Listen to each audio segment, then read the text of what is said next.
ma femme a exigé avec arrogance un mariage ouvert au petit déjeuner, complètement inconsciente que j'avais déjà récupéré ses textos supprimés et que je savais tout de ses multiples aventures. Alors, j'ai verrouillé les portes, lui ai tendu un sac déjà préparé, et j'ai regardé sa double vie toxique la détruire complètement.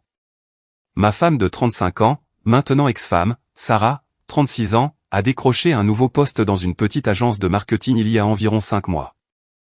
Presque immédiatement, elle s'est fait un nouveau cercle d'amis. Je ne les ai pas aimés dès le premier jour. C'étaient des professionnels de la victimisation, des misandres extrêmes. Le genre de femmes qui vous hurlent dessus si vous leur ouvrez une porte, parce que cela impliquerait qu'elles sont faibles, mais qui vous hurlent aussi dessus si vous ne l'ouvrez pas, parce que cela montrerait un manque de respect élémentaire. On ne pouvait littéralement jamais gagner avec elles. Au début, j'ai un peu ri de la situation. Nous étions mariés depuis 11 ans et avions 2 magnifiques enfants, Lily, 9 ans, et Léo, 7 ans. Mais ces 2 derniers mois, j'ai remarqué chez Sarah des changements profondément inquiétants. Cela a empiré progressivement. Elle m'accusait des absurdités les plus folles, comme me dire que j'étais né mauvais simplement parce que les hommes avaient historiquement opprimé les femmes. Soudain, tout ce que je faisais pour elle, des choses qu'elle appréciait normalement, devenait un prétexte pour démarrer une dispute hurlante. C'était complètement absurde. J'essayais d'être patient, et ces discussions se terminaient généralement par quelque chose comme « mais je ne t'ai rien fait de mal ». La seule chose dont je suis coupable, c'est de t'aimer et de subvenir aux besoins de notre famille.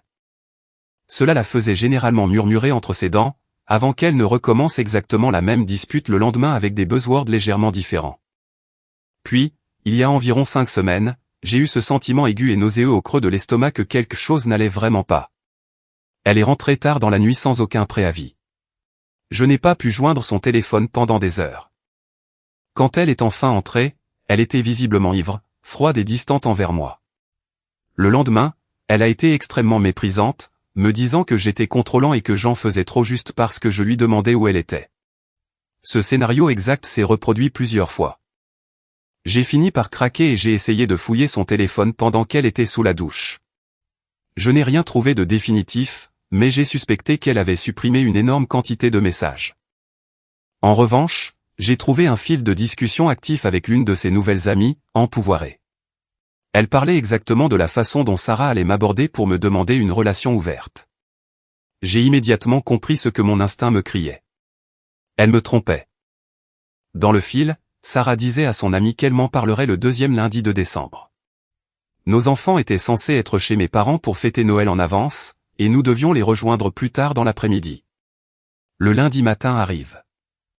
Nous sommes assis à la table du petit déjeuner, et elle tente de démarrer la conversation de façon détachée, en sirotant son café comme s'il s'agissait d'une idée sortie de nulle part. « Que penses-tu d'ouvrir notre relation ?» demande-t-elle en essayant de paraître légère.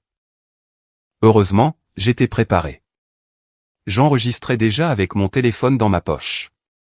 J'avais lu beaucoup d'histoires d'infidélité ici sur Reddit, et je savais qu'il n'y avait absolument aucun moyen de sauver ce mariage. Le meilleur résultat possible pour moi était de sortir de ce cauchemar avec un minimum de dignité et d'estime de soi intacte. À partir de ce moment, il ne s'agissait plus que de me protéger, moi et mes enfants. Je n'ai pas crié. Je n'ai pas hurlé. J'ai simplement posé ma fourchette, les regardé droit dans les yeux, et suis passé directement en mode interrogation, mâchoire serrée. Elle était toute fière et souriante jusqu'à cette seconde précise. Cette arrogance s'est évaporée instantanément quand elle a vu le froid absolu dans mon regard. Moi, qui est-ce? Sarah, de quoi tu parles? Elle essaie de faire ce regard innocent, les yeux écarquillés, comme si elle ne comprenait vraiment pas l'anglais. Moi, si tu veux avoir cette conversation avec moi, ne me traite pas comme un parfait idiot. Au moins aie la décence d'être honnête. Si tu ne peux pas être honnête, à quoi bon, Sarah? Sarah, je ne sais vraiment pas de quoi tu parles.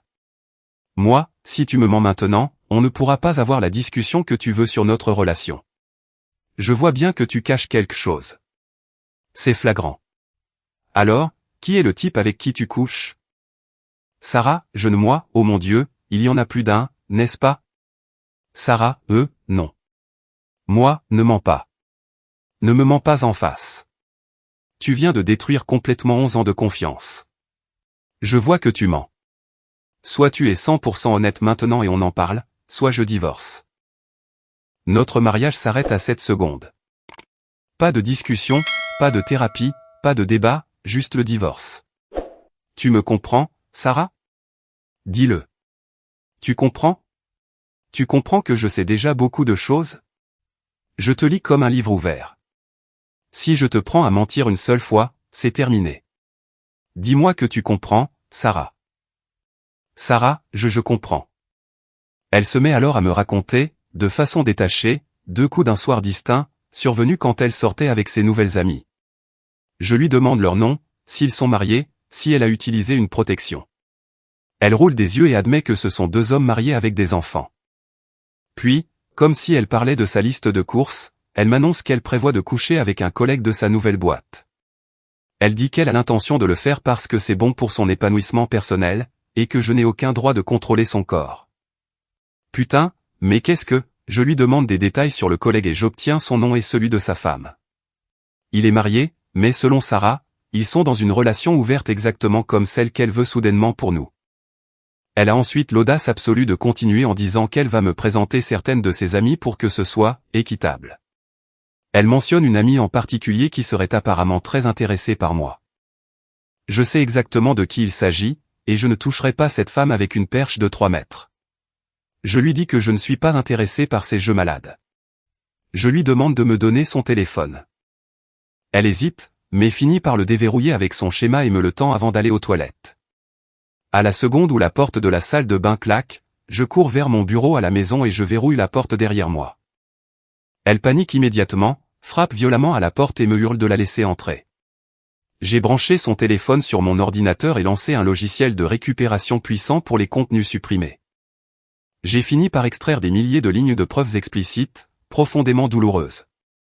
Environ 30 minutes plus tard, j'ai aussi installé une application d'espionnage cachée, achetée la veille auprès d'un service en ligne. Quand j'ai enfin déverrouillé la porte et que je suis sorti, je lui ai rendu le téléphone et lui ai calmement dit de faire un sac et de partir. Elle a protesté frénétiquement. Je n'ai pratiquement pas répondu, seulement par des monosyllabes. La chose la plus folle, c'est qu'elle ne semblait pas du tout regretter quoi que ce soit. Pendant tout ce temps, elle me criait que j'étais contrôlant, que je la retenais comme les hommes retiennent toujours les femmes, qu'elle ne m'avait jamais vraiment aimé, qu'elle avait tout à fait le droit d'explorer sa sexualité.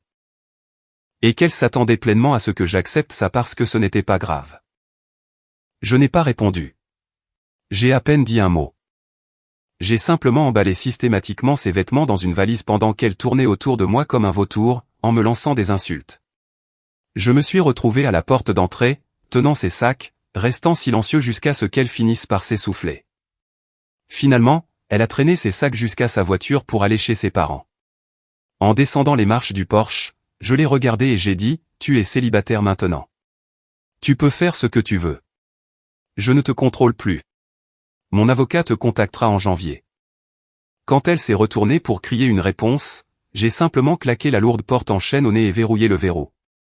Plus tard dans la soirée, grâce à l'application de surveillance, j'ai suivi en temps réel ses discussions sur les retombées avec ses amis toxiques dans leur chat de groupe. Elle la encourageait, lui disant à quel point elle était forte et courageuse, exigeant qu'elle prenne tout ce à quoi elle avait droit, et insistant sur le fait qu'elle méritait bien mieux qu'un papa de banlieue ennuyeux comme moi. Elles l'ont convaincue que ma menace de divorce était complètement vide et que je ne passerais jamais à l'acte. Mais ce qui a vraiment fait glacer mon sang, c'est quand l'une des amies, appelons-la Brenda, a dit à Sarah que si je lui causais des problèmes dans le divorce, elle pouvait simplement m'accuser faussement de violence conjugale.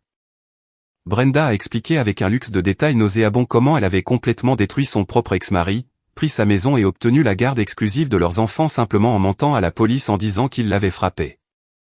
J'ai immédiatement commandé 6 caméras de sécurité discrètes en ligne.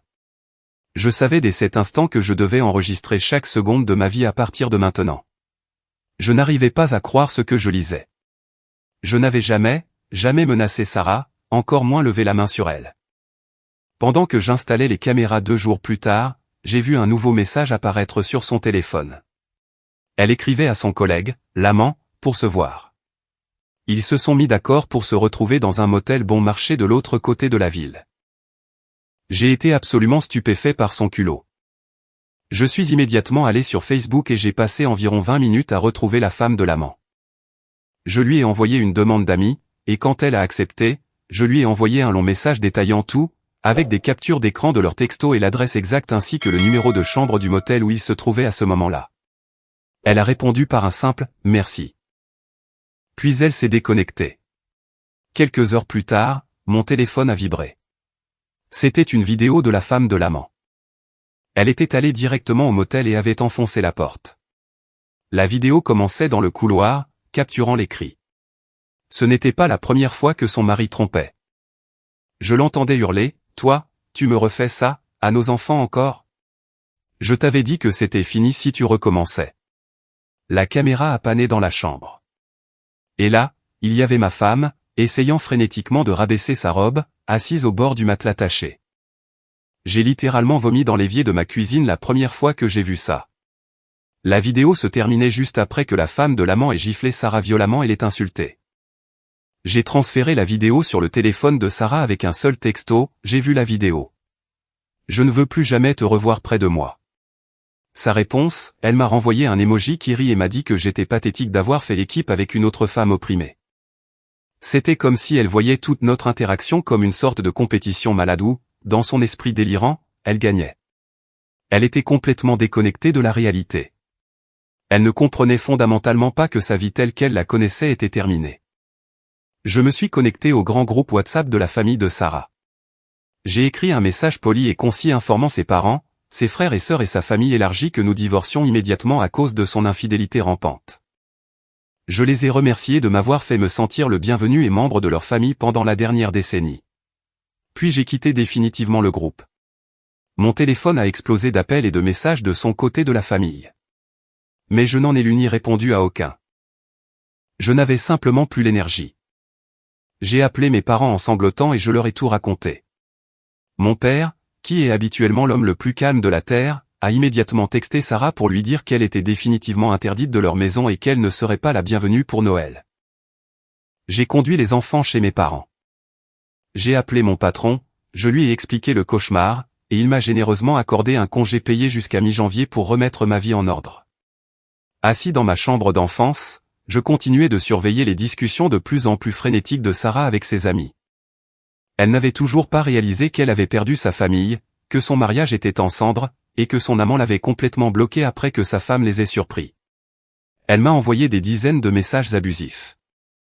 Et finalement, elle s'est présentée chez mes parents, frappant à la porte et exigeant d'être laissée entrer pour fêter Noël avec ses enfants.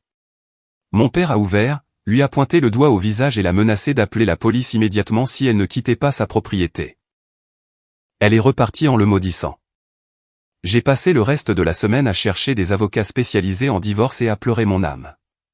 La douleur m'a frappé si fort. Je n'arrivais à rien comprendre. Lire ses chats, la voir interagir avec ces femmes venimeuses, me causait une agonie physique. Je n'ai répondu qu'à 2 reprises à son barrage de textos. Message 1, peu importe ce que tu dis. Je ne sais plus qui tu es. Tu n'es plus ma femme. Ma femme ne détruirait jamais mon cœur et mon âme en souriant. On va divorcer. Je me fiche de ce que tu veux. Tu n'as plus aucune influence ni aucun droit d'exiger quoi que ce soit de moi. Message 2, comme je l'ai dit, tu n'es pas ma femme. Ma femme ne condamnerait jamais nos magnifiques enfants à la douleur et à la souffrance de grandir dans un foyer brisé. Toi, qui que tu sois, semble incroyablement fier de la dévastation que tu as causée. Ma femme était aimante, attentionnée, et ma meilleure amie. Toi, tu es une abomination égocentrique et narcissique. Les messages d'elle se sont arrêtés après ça, mais la douleur était insupportable. Ce fut le pire Noël de toute ma vie. Quand les enfants continuaient de demander quand maman allait venir, j'ai complètement craqué. Je n'ai pas pu m'en empêcher. J'ai lâché que maman ne voulait plus faire partie de notre famille, qu'elle voulait être avec d'autres hommes et que nous divorcions. Ils ont naturellement été dévastés. Ils ont pleuré pendant des heures. Heureusement, ma mère et mon père étaient là pour les combler d'amour et d'affection pendant que je restais dans un coin, complètement brisé. Je sais que je n'aurais pas dû leur dire comme ça. J'aurais voulu attendre de pouvoir les mettre directement en thérapie, mais j'étais tellement anéanti. Je ne pouvais plus tenir le mensonge. Mise à jour, beaucoup de choses se sont passées depuis mon dernier message. J'aimerais pouvoir me vanter d'avoir été fort, mais la vérité, c'est que j'ai été une coquille pathétique et sanglotante d'homme. Je suis devenu complètement obsédé par la lecture des chats de ma femme avec ses amis. Beaucoup de choses folles et profondément blessantes ont été dites dans ces logs. Mais ce qui m'a définitivement brisé, c'est quand mon ex-femme bientôt ex-STBXW, a décrit, dans les termes les plus durs possibles, à quel point notre mariage et surtout nos enfants étaient un fardeau massif dans sa vie. Elle a dit à ses amis que Lily et Léo l'avaient empêchée d'être une femme réussie et pleinement réalisée. Elle m'a décrit comme un patriarche oppressif qui l'avait empêchée de vivre une bonne vie, affirmant que j'étais la raison pour laquelle elle n'avait ni carrière réussie ni beaucoup de sexe occasionnel, empouvoirant. J'ai craqué. Je n'arrivais pas à supporter de lire qu'elle considérait nos enfants comme des parasites. J'ai passé les 3 heures suivantes à lire et relire chaque ligne de ces chats, en me torturant. En y réfléchissant, elle n'a jamais fourni un seul exemple concret de la façon dont je l'opprimais. Ce n'était que des déclarations générales, comme des slogans de secte. En réalité, je payais absolument tout. Le salaire minimum qu'elle touchait de son job à temps partiel en marketing n'aurait même pas couvert sa collection de chaussures. Je soutenais ses rêves, je payais ses cours stupides et chers qu'elle abandonnait toujours à mi-chemin, je la courtisais, et je m'occupais de la plupart des tâches ménagères. Si c'était de l'oppression, j'étais vraiment mauvais. À un moment, en lisant, je me suis simplement évanoui d'épuisement et de déshydratation. Quand je me suis réveillé, j'étais sur le canapé de mes parents. Mes 3 meilleurs amis, appelons-les Dave, Alex et Tom, étaient dans la cuisine avec mon père en train de préparer le dîner. Je les connais depuis que je suis enfant. Mon père les avait secrètement appelés et mis au courant. J'ai immédiatement recommencé à pleurer. Dave, un ancien militaire amputé, il a perdu le bras gauche sous le coude, s'est assis à côté de moi. Nous avions tous été là pour lui pendant sa horrible convalescence, quand sa propre femme l'avait abandonné. Dave a organisé un appel Zoom sur le champ dans le salon avec la conseillère en traumatisme qui l'avait aidé après son amputation. La conseillère m'a aidé à comprendre ce qui m'arrivait émotionnellement. Elle a dit qu'une énorme partie de mon âme et de mon identité était liée à mon mariage et à mon rôle de mari. Cette partie de moi avait été amputée violemment. Et tout comme un amputé souffre de douleurs fantômes dans un membre manquant, je ressentais la douleur fantôme d'un mariage mort. Cette analogie m'a sauvé la raison. Nous avons parlé pendant des heures et j'ai commencé à m'améliorer progressivement. Alex est un cadre de haut niveau dans une grande société de sécurité. Il est extrêmement riche, mais très discret à ce sujet.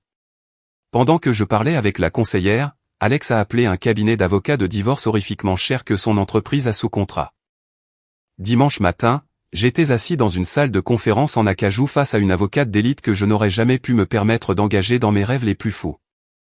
Alex, qui se faisait beaucoup embêter quand il était enfant avant que je commence à le protéger, m'a tapoté l'épaule et m'a dit de ne même pas regarder la facture. Il prenait tout en charge. Tom, qui est enseignant dans une école privée et a 7 enfants à lui, a pratiquement pris en charge Lily et Léo pendant la semaine pour que je puisse remettre de l'ordre dans ma vie sans les traumatiser davantage. Hier a été intense. Ça a commencé par un dépistage complet des MST. Cette salope m'a donné de la gonorrhée. Je dois retourner pour un autre test dans 6 mois. Ce diagnostic a fait basculer quelque chose dans mon cerveau. Ma phase d'autocompassion s'est instantanément évaporée, remplacée par une rage pure, non diluée et aveuglante. Les gants étaient ôtés. Politique de terre brûlée totale. J'ai dit à mon avocate que je voulais ne lui donner absolument rien si c'était légalement possible. Mon avocate est un génie. Elle a réussi à retrouver l'ex-mari de Brenda, l'ami harpie qui se vantait d'avoir piégé son ex pour violence. Appelons-le Arthur. Il était apparemment très facile à trouver via les documents judiciaires publics. Je l'ai contacté sur WhatsApp. Il m'a remercié chaleureusement pour l'avertissement, mais entendre son histoire m'a fait bouillir le sang. Brenda avait complètement détruit sa vie avec de fausses accusations. Il avait été sans abri pendant 1 an et n'avait presque pas vu ses enfants en 4 ans. Je savais exactement à quoi m'attendre de ma femme maintenant. Je me préparais à la guerre. Mon avocate a suggéré une frappe préventive, déposé une demande d'ordonnance restrictive d'urgence fondée sur les commentaires anti-hommes agressifs documentés de Sarah dans les chats, en arguant que sa présence représentait un danger psychologique immédiat pour notre jeune fils, Léo. Nous avons demandé la garde exclusive. Plus tard dans l'après-midi, j'avais un appel Zoom prévu avec Sarah pour discuter de la logistique du divorce. À noter qu'elle n'avait pas contacté les enfants une seule fois depuis le jour J. L'appel a été absolument bizarre. Elle s'est connectée avec un maquillage de club complet et un haut à décolleté énorme. Il était évident qu'elle essayait de paraître au mieux de sa forme pour me rendre jaloux. Je ne l'avais pas vue aussi apprêtée depuis des années. Mon avocate m'avait instruit d'enregistrer l'appel et de demander un divorce à l'amiable, car les juges regardent favorablement la partie qui tente de régler pacifiquement. J'ai informé Sarah qu'elle était enregistrée. Elle n'a pas déçu. Au lieu de parler des enfants ou de la maison, elle a ouvert l'appel avec un monologue complètement délirant et absurde sur le fait qu'il y a 2 types de pénis dans le monde et à quel point elle était excitée pour le week-end afin d'aller dans les bars et d'enquêter sur ce phénomène en personne. Je suis resté littéralement à fixer l'écran. Qui commence une négociation de divorce avec son mari de 11 ans comme ça? J'ai simplement répondu d'une voix plate et monotone que je n'étais pas intéressé par ses nouveaux hobbies et que je voulais seulement discuter de la séparation de nos biens. Elle est immédiatement devenue ouvertement hostile quand je n'ai pas mordu à l'hameçon et n'ai pas commencé à lui crier dessus. À un moment, elle m'a dit qu'elle allait aux toilettes et a coupé son micro, mais elle a oublié d'éteindre sa caméra. J'ai regardé, fasciné, tandis qu'elle faisait entrer Brenda et une autre amie dans le cadre et qu'elle discutait activement de la façon de me manipuler. Elle est revenue, a réactivé le micro et s'est mise à m'insulter pour le simple fait d'être un homme. Nous n'avons fait aucun progrès. Avant de raccrocher, j'ai regardé la caméra et j'ai dit, au fait, tu m'as donné de la gonorrhée, et contrairement à toi, je n'ai pas couché avec la moitié de la ville, alors tu ferais bien d'aller te faire soigner. Elle a juste froncé les sourcils, roulé des yeux et dit, peu importe. Je ne te crois pas, puis elle s'est déconnectée. J'ai envoyé l'enregistrement directement à mon avocate, qui est restée véritablement sans voix. Tout le monde pense que ma femme a fait une crise psychotique. Puisque je suis propriétaire de son téléphone et que je paie l'abonnement, mon avocate a confirmé qu'il est 100% légal dans ma juridiction d'utiliser les logs de chat que j'ai extraits de l'application de surveillance au tribunal. Je ne me soucie plus de ce qu'elle et ses harpies racontent. Mon avocate est extrêmement confiante que nous allons l'écraser complètement. J'ai abandonné le fait de m'apitoyer sur mon sort. Je vais pour la jugulaire. Eddie, j'ai découvert aujourd'hui, via les logs de chat, qu'elle savait déjà qu'elle avait de la gonorrhée. Elle s'était fait soigner il y a 3 semaines, mais avait délibérément choisi de ne pas me le dire. Elle plaisantait et riait avec ses amis du fait que j'avais probablement ça. Le mal pur. Mise à jour 2, je reçois beaucoup de retours de gens qui disent que j'ai l'air fort ou que je suis en train de gagner. En relisant mes posts, je vois comment ma colère masque ma douleur. Mais la vérité, c'est que je ne gagne pas. Il n'y a pas de gagnant ici. J'aurais voulu de tout mon cœur que cela n'arrive jamais. J'aurais voulu que ma famille soit intacte et que j'ai une longue vie confortable et paresseuse devant moi avec la femme que je pensais être mon âme sœur. Ma femme a fait dérailler le train de notre famille et nous brûlons tous dans les débris. Elle refuse toujours de consulter un professionnel de santé pour ce qui est clairement une crise de santé mentale. Elle agit comme si c'était moi le fou de ne pas vouloir la partager avec d'autres hommes. Elle n'a pas adressé un seul mot à Lily ou Léo depuis le jour J. Je pleure chaque nuit en m'endormant. La partie la plus dure, c'est quand Lily me demande « Pourquoi maman ne veut plus me voir ?» Elle ne m'aime plus? Comment diable répondre à ça? Si quelqu'un le sait, dites-le moi, parce que mon cœur se brise en 1 million de morceaux chaque fois qu'elle pose la question. Ma femme ne sait toujours pas que je surveille ses communications. Elle est convaincue à 100% que je ne la quitterai jamais vraiment et que mon avocate n'est qu'un bluff. Mon avocate a obtenu l'ordonnance restrictive temporaire, mais comme il n'y avait pas de nouvelles menaces physiques directes, le juge ne l'a pas prolongée à l'audience préliminaire. Cependant, mon avocate a formulé une stratégie brillante et brutale. Elle a suggéré d'utiliser le fait que Sarah m'avait sciemment infecté avec une MST, combiné au log de chat dévastateur et à la vidéo du motel, comme levier pour la terroriser afin qu'elle accepte un règlement de divorce incontesté et fortement déséquilibré en ma faveur. Si nous allions en procès long, je devrais probablement lui verser une somme importante pour la moitié de l'équité de notre maison, mes investissements de retraite, et éventuellement une pension alimentaire. L'objectif de mon avocate est de nous séparer le plus rapidement et le moins cher possible. Arthur, l'ex-mari floué par Brenda, a passé le réveillon du Nouvel An avec moi et mes enfants. L'injustice du système judiciaire familial envers les pères est horrifique. Son ex a menti sans vergogne et le tribunal a pris ça pour parole d'évangile. Il a été forcé de payer une pension alimentaire et des pensions alimentaires pour enfants écrasantes pour des enfants qu'il n'a pas le droit de voir. Mais avec les nouvelles preuves que j'ai extraites du téléphone de Sarah, où Brenda admet littéralement avoir inventé les accusations de violence, Arthur a repris espoir. Mon avocate a conseillé à Arthur de garder les preuves jusqu'après ma réunion de règlement avec Sarah, pour ne pas révéler que nous avons accès à leur chat de groupe. La réunion de règlement a eu lieu hier après-midi. Ce fut l'expérience la plus bizarre et surréaliste de ma vie. Sarah est arrivée avec 30 minutes de retard. Elle n'avait pas d'avocat. Elle a prétendu qu'elle n'en avait pas besoin pour s'occuper d'un homme faible. À la place, elle a amené Brenda pour le soutien moral. Mon avocate m'avait donné des instructions strictes, ne pas réagir. Garder un visage complètement impassible. Si mon avocate posait ses deux mains à plat sur la table, je devais fermer ma bouche et ne pas dire un seul mot. Elles sont entrées dans la salle de conférence en sentant l'alcool bon marché. Brenda a immédiatement essayé de m'insulter, se moquant de mon pull et m'appelant un bêta. Sarah s'est jointe à elle, riant hystériquement de leurs propres mauvaises blagues. C'était du pur cringe. Il est devenu évident que Sarah croyait encore que tout cela était un jeu. Dans son esprit délirant, je faisais juste une crise de colère et elle détenait tout le pouvoir. Je suis resté assis en silence, me demandant, qu'est-ce qui ne va pas dans son cerveau, au juste? Finalement, elles se sont essoufflées. Mon avocate a pris le contrôle de la pièce et a fait glisser une épaisse pile de papier de l'autre côté de la table. C'était la proposition de règlement pour un divorce à l'amiable. Mon avocate a regardé Sarah et a dit très calmement. Mon client est prêt à être exceptionnellement généreux pour assurer une résolution rapide et pacifique. Il est prêt à vous offrir une somme forfaitaire unique et exonérée d'impôts de 75 000 $ pour racheter votre part d'équité dans la maison et tous les investissements partagés. En échange, vous lui accordez la garde légale et physique exclusive à 100% des enfants, et vous renoncez à tout droit à une pension alimentaire future.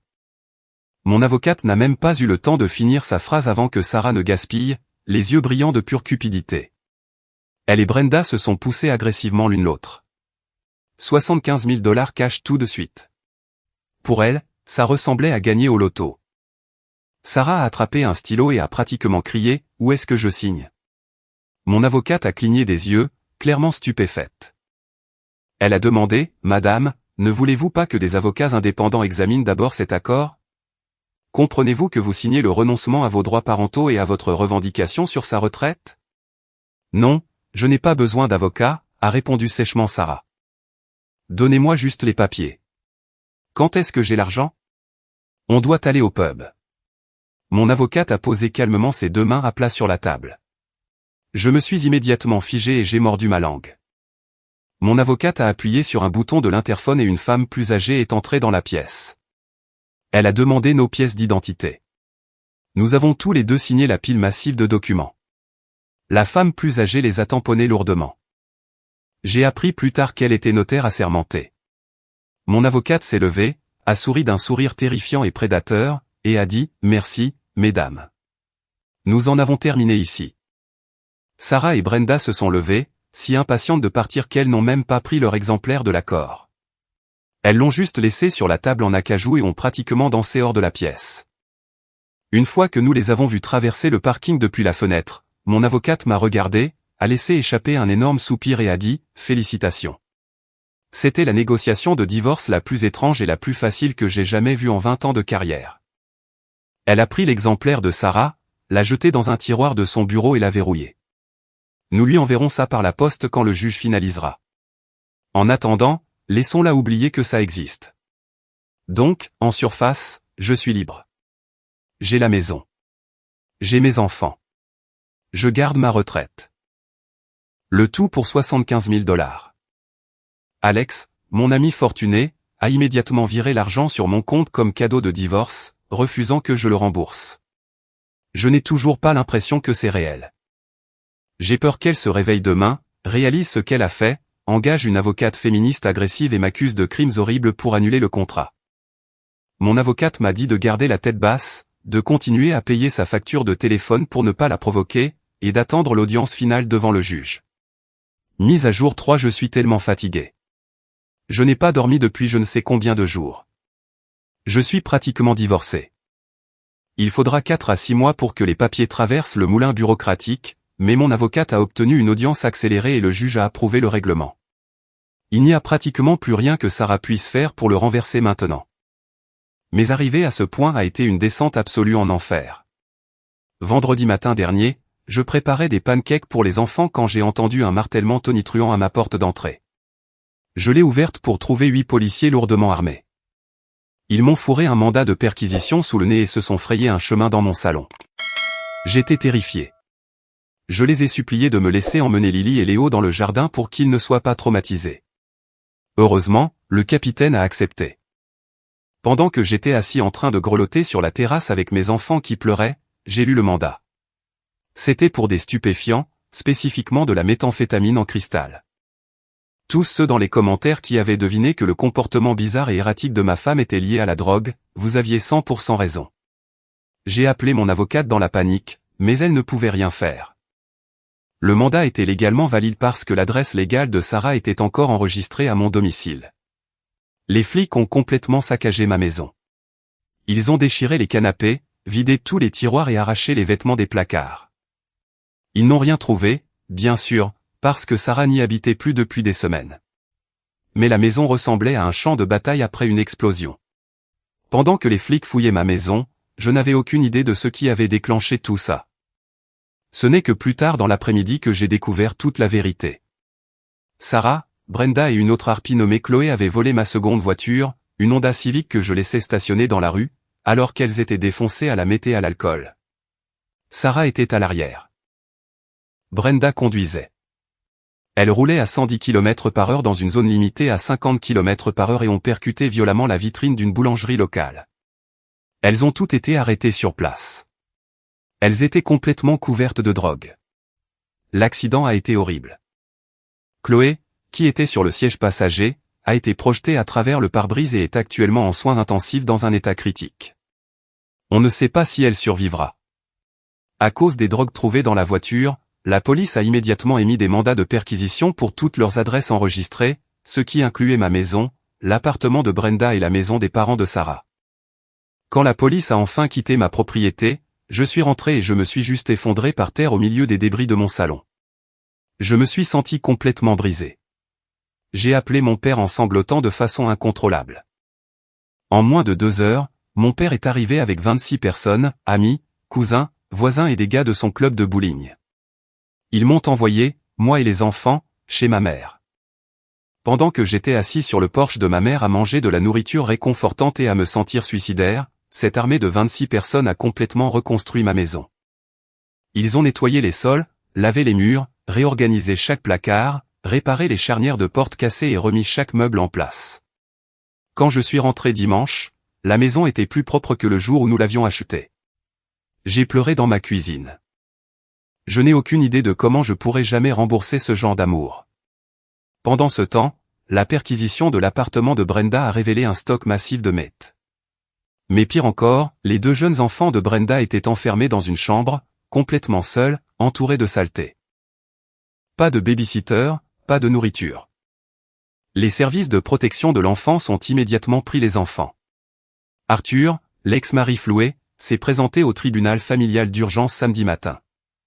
Armé du rapport des services sociaux, de la saisie massive de drogue et des logs de chat imprimés prouvant que Brenda avait inventé les accusations de violence pour lui voler la garde, le juge lui a immédiatement accordé la garde d'urgence exclusive de ses enfants.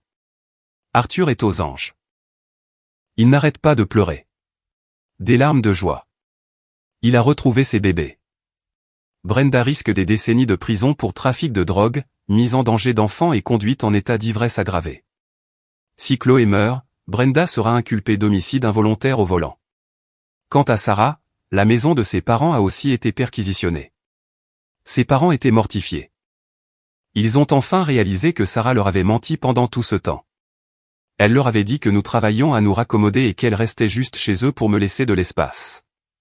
Ils n'avaient aucune idée de la demande de mariage ouvert, de la vidéo du motel ou des drogues. Sarah m'a appelé de la prison du comté lundi, me suppliant de payer sa caution de $20 000. Ses parents avaient catégoriquement refusé. J'ai appelé mon avocate. Mon avocate, étant le requin absolu qu'elle est, a rédigé un avenant à notre règlement. Je paierai la caution sur les $75 000 que je lui devais, mais seulement si Sarah signait un document finalisant légalement le transfert de garde immédiatement, en supprimant tout délai de grâce de 30 jours pour le contester. J'avais besoin qu'elle sorte de prison pour pouvoir assister physiquement à l'audience finale de divorce le lendemain. Sarah a signé derrière la vitre. J'ai payé la caution. Elle a été libérée lundi après-midi. Ses parents lui ont dit qu'elle ne pourrait revenir chez eux que si elle allait en désintoxication, se soumettait à des tests de drogue quotidiens et leur donnait son téléphone. Elle leur a hurlé dessus, les a traités d'oppressifs et est partie s'installer chez des dealers locaux qu'elle avait rencontrés par Brenda. Elle n'a même pas pris la peine de se présenter à l'audience finale de divorce mardi. Le juge a regardé le règlement signé, les dossiers d'arrestation, les rapports des services sociaux sur ses amis et la vidéo du motel. Il a frappé de son marteau et m'a accordé la garde exclusive et indivise ainsi que la maison. C'est terminé. Je suis libre. Mais je n'ai pas pu dormir cette nuit-là. Tout le monde me félicitait, me traitant comme si j'avais gagné le Super Bowl, mais j'avais l'impression d'assister à un enterrement. J'aime encore la femme que j'ai épousée. Elle a été mon âme sœur pendant une décennie. La femme assise dans un piège à rats en train de fumer de la meth n'est pas ma femme, mais elle porte son visage. J'ai l'impression qu'on me félicite d'avoir amputé ma propre jambe gangrenée. Oui, j'ai survécu à l'infection, mais il me manque toujours un morceau de moi-même. Mise à jour 4. J'ai reçu un appel de l'hôpital local hier matin. Je suis encore listé comme contact d'urgence de Sarah, et elle est techniquement encore sur mon assurance santé jusqu'à ce que les papiers du divorce soient complètement traités par le système de l'État le mois prochain. Sarah avait été admise aux urgences. Elle avait la mâchoire brisée, des dents manquantes, 4 côtes cassées et des hémorragies internes sévères. Je suis allé à l'hôpital avec ses parents. Quand nous sommes arrivés dans sa chambre, elle ressemblait à un cadavre. Son visage était enflé au-delà de toute reconnaissance. Il s'avère que les dealers chez qui elle logeait l'avaient battue à moitié morte. Pourquoi? Parce qu'Arthur avait utilisé les logs de chat au tribunal pour récupérer ses enfants.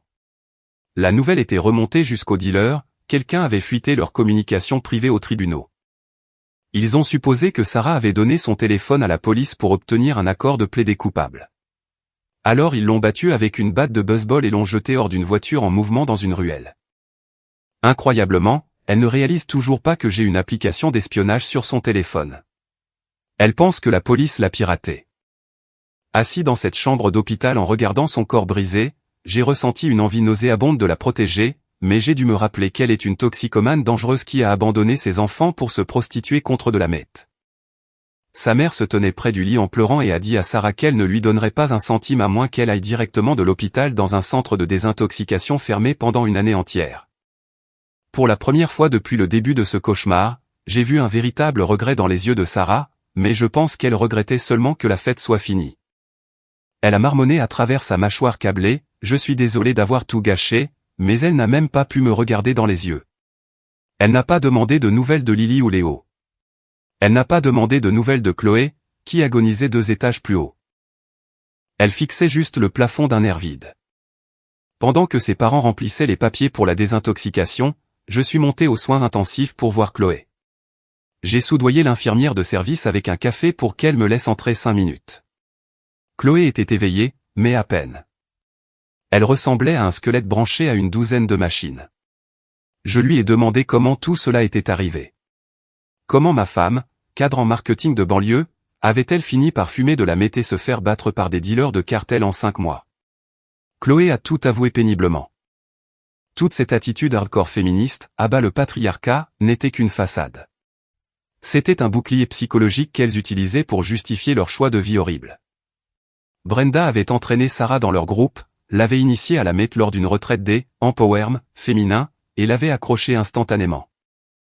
Une fois Sarah dépendante, Brenda l'avait convaincue que se vendre à des hommes mariés contre de l'argent pour de la drogue était en fait une forme de reconquête de son pouvoir sexuel. Entendre que la femme que j'aimais plus que tout s'était transformée en prostituée à la meth a détruit le dernier lambeau de ma santé mentale. Je suis resté dans le couloir des soins intensifs à sangloter jusqu'à ne plus pouvoir respirer. Quand je suis rentré, j'ai appris qu'Arthur s'était occupé des dealers. Arthur est un grand type de la ferme, 1,95 mètres, bâti comme un mur de briques. Il a retrouvé les 2 types qui avaient battu Sarah. Il a défoncé la porte de leur appartement, les a saisis tous les 2 par la gorge et leur a donné un choix, soit il les traîne au poste de police pour qu'ils avouent l'agression, soit il leur casse tous les os sur place dans le salon. Ils ont pratiquement couru jusqu'au poste de police. Ils sont actuellement en prison du comté sans caution. Je n'ai plus à m'inquiéter qu'ils s'en prennent à moi ou aux enfants. Mise à jour 5, ce sera ma dernière mise à jour. Beaucoup d'entre vous dans les commentaires qui ont de l'expérience avec les toxicomanes sévères m'avaient prévenu qu'une fois que les murs se refermeraient complètement sur Sarah, elle pourrait tenter de mettre fin à ses jours. Vous aviez raison. Samedi dernier, j'ai emmené les enfants au chalet de mon père dans les montagnes pour skier et essayer de construire de nouveaux souvenirs positifs. Pendant que nous préparions du chocolat chaud, mon téléphone a vibré. C'était un texto de Sarah. C'était une lettre de suicide. Elle détaillait l'addiction, la prostitution, la honte, et à quel point elle savait qu'elle avait détruit la vie de ses enfants. Elle disait qu'elle allait faire la seule chose qui avait encore du sens. Parce que j'avais encore le tracker GPS en direct de l'application d'espionnage sur son téléphone, j'ai immédiatement localisé sa position. Elle était dans un grand parc public près de l'hôpital. J'ai appelé son père, qui habitait à 10 minutes du parc, et je l'ai guidé directement jusqu'à son GPS. Il l'a trouvée inconsciente sur un banc de parc couvert de neige, complètement inerte et en hypothermie sévère. Elle avait avalé une poignée massive d'analgésiques volés. Les secours sont arrivés juste à temps. Ils lui ont vidé l'estomac et l'ont mise sous perfusion de méthadone. Parce qu'elle avait légalement abandonné ses enfants et tenté de se suicider, un juge a accordé à son père la tutelle médicale d'urgence. Elle ne pouvait plus refuser le traitement. Dès qu'elle a été médicalement stabilisée, son père l'a fait attacher de force sur un brancard et interner dans un centre de désintoxication ultra sécurisé hors de l'état. Elle devait subir une désintoxication lourdement sédatée et agonisante. J'ai officiellement résilié son forfait téléphonique et désinstallé le logiciel de suivi de mon côté. J'en avais enfin vraiment fini. Je m'en lavais les mains. La vie a commencé à s'améliorer. J'ai acheté un bel appartement neuf dans un excellent secteur scolaire. Les enfants allaient très bien en thérapie pour traumatisme. Arthur et ses enfants venaient pour des soirées cinéma, et voir nos enfants rire ensemble en regardant Madagascar m'a donné un véritable espoir pour l'avenir. Je pensais que le pire du cauchemar était enfin derrière nous. Puis, hier matin, j'ai reçu un appel de son père. Sarah est morte. Elle est décédée dans le centre de désintoxication fermé. D'une façon ou d'une autre, malgré la sécurité massive et les fouilles à nu, elle avait réussi à faire entrer de la drogue. Le médecin légiste suppose qu'elle avait avalé un ballon rempli de fentanyl pur avant que son père ne la trouve sur le banc du parc, avec l'intention de le récupérer plus tard dans l'établissement. Le ballon a éclaté dans son estomac pendant qu'elle dormait dans sa chambre d'isolement. Elle a fait une overdose et est morte seule dans le noir. J'ai dû asseoir ma belle et innocente fille de 9 ans et mon fils de 7 ans sur le canapé et leur dire que leur mère ne reviendrait jamais. Le son de leurs cris est quelque chose qui entra mes cauchemars jusqu'au jour de ma mort. Il n'y a aucune victoire ici. J'ai ma maison, mon argent et mes enfants. Mais mes enfants devront rendre visite à leur mère dans un cimetière pour le reste de leur vie. Merci à tous ceux sur Reddit qui m'ont guidé à travers le champ de mines juridiques et émotionnelles de ces derniers mois. Vous m'avez sauvé la vie, mes finances et l'avenir de mes enfants. Mais je ne peux plus écrire à ce sujet. Je vais supprimer ce compte pour me concentrer entièrement sur la reconstruction des cœurs brisés de mes enfants. Serrez vos proches dans vos bras. On ne sait jamais à quelle vitesse le diable peut les entraîner dans l'obscurité.